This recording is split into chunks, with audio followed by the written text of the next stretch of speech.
धान किणा पूर्व इस्तफा देले समवाय समिति परिचालना परिषद 11 जन सदस्य। भद्रक ब्लॉक ब्रह्मपुर सेवा समवाय समिति रे थिबा बोर्ड रे समुदाय 15 जन सदस्य थिबा बेले सभापति मनमुखी कार्य को प्रतिवाद करी इस्तफा देइछंती।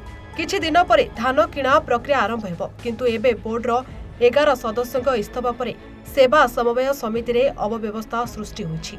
इस्तफा देइथिबा सदस्यଙ୍କ कहिबा कथा जे 2 मासरे थरे समिति रे बैठक हेबा कथा, किंतु विगत 6 मास हेबो बैठक होई पारु नाही।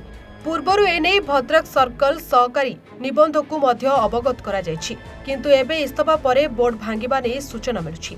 चासी माने ऋण नेबा और ऋण राशि जमा करि पारु नाहंती। एमिति कि सेवा समवाय समितिर संपादक कहिसेंती जे इस्तफा नेई उपरिस्थ अधिकारी को अवगत करा जायछि, किंतु 27 तारिखरु धान किणा आरंभ हेबो, किंतु बोर्ड भांगिबा परे धान किणिबा संभव नुहे। तेणु यथा शीघ्र समाधान कराजिबार आवश्यक रहिछि। एने ब्रह्मपुर सेवा समवाय समितिर संपादक विष्णु मोहन घड़ई कहिसेंती जे समस्त 11 जन सदस्यଙ୍କ इस्तफा पत्र एआरसीएस को दाखल करिछि। तुरंत पदक्षेप न नेले आसंता 27 तारिखरु जिले में धान किणा हेबाकू धार्य होइथिबा बेले धान किणिबा संभव हेबो नाही। प्रथमे सांबादिक बंधु मानक शुभेच्छा। आमर ए जो ब्रह्मपुर सोसाइटी समिति रे 2022 मसीहार बोर्ड गठन होता।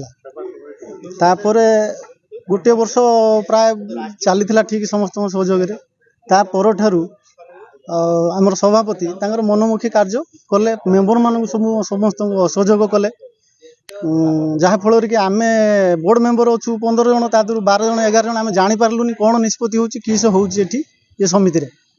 चाषी मैंने जी आसिक कौन समस्या नहीं आमको भेटिले आम यथायथ उचित न्याय दे पार्लु ना।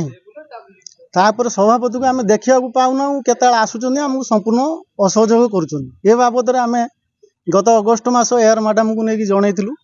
11 जन जाक मेंबर आम थिलु जाई जनईकी आसलु।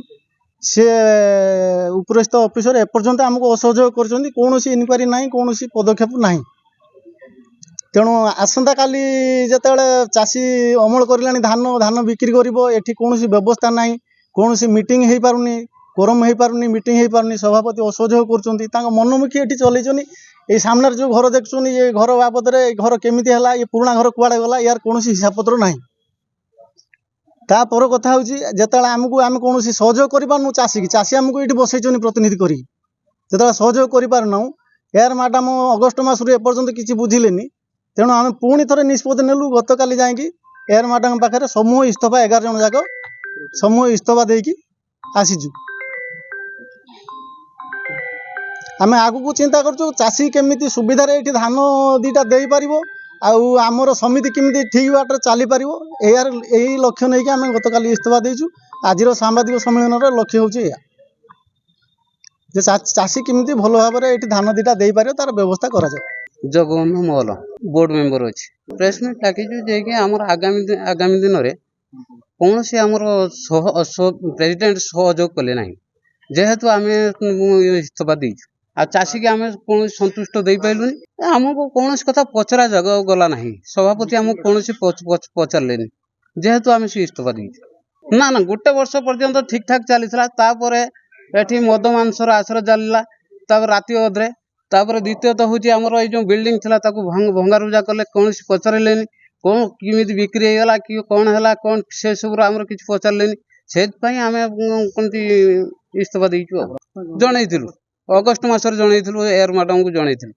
एआर मैडम कौन आसिक 4-5 मास है कौन किसी बुझिले ना, पदक्षेप नेले से काली आम इस्तफा देचु 11 जन मेंबर मिसिकी 3 दिन भितर जदि कौन न बुझती कौन सरकारी ऑफिसर आम सोसाइटी को ताला पकड़। मु श्री विष्णु मोहन घड़ई संपादक ब्रह्मपुर सेवा समवाय समिति। कारण हूँ आमर मैनेजमेंट 15 जन को लेकिन गठित होती भर जन को सभापति बछाई। सभापति तांकर मनमुखी कार्यपाई आमर बोर्ड आज अचल अवस्था हो सारी 6 मास हो। गत 6 मास भितर कौन मीटिंग डका जाए ना। मु तांको बारंबार प्रेसिडेंट को अनुरोध करने सत्ते से कौन मेंबर को डाकती ना। या द्वारा कौन हुए चाषी मैंने आसी बारंबार आमको गाली गुलज करती जे आमको लोन कहीं दौना। या द्वारा एसएचजी लोन से पाई पाना। आमर संपूर्ण सोसाइटी बर्तमान अचल अवस्था पड़ रही। आगामी 7 दिन मध्य आमर धान किणा अच्छी चाषी मैंने पंजीकरण कर धान बिक्री करने जदि एमती परिस्थिति से गत काली 19/12/2024 तांकर रिजाइन पेपर मत देइचंती आमर उपरिस्थ अधिकारी एआरसीएस मैडम को देइचंती किंतु यार जदि कौन उचित पदक्षेप निया न जाए आगामी दिन में किमिति धान किणिबू आम सोसाइटी किमिति चलिबो एतिकी मु अनुरोध करुच्ची आमर उपरिस्थ अधिकारी को यार तुरंत विधिबद्ध कार्यानुष्ठान नहीं उपयुक्त समाधान करिवे बोली। सभापति मनमुखी कार्य कौन चाषी जदि आसती मनमुखी कार्य अनुसार चाषी मानू अंतरपांतर करी यही चाषी की लोन दियो चाषी की लोन दियोनी जो बोर्ड मेंबर माने अच्छी से माने जदि कौन गोटे कहे ये कार्यटा करने से कौन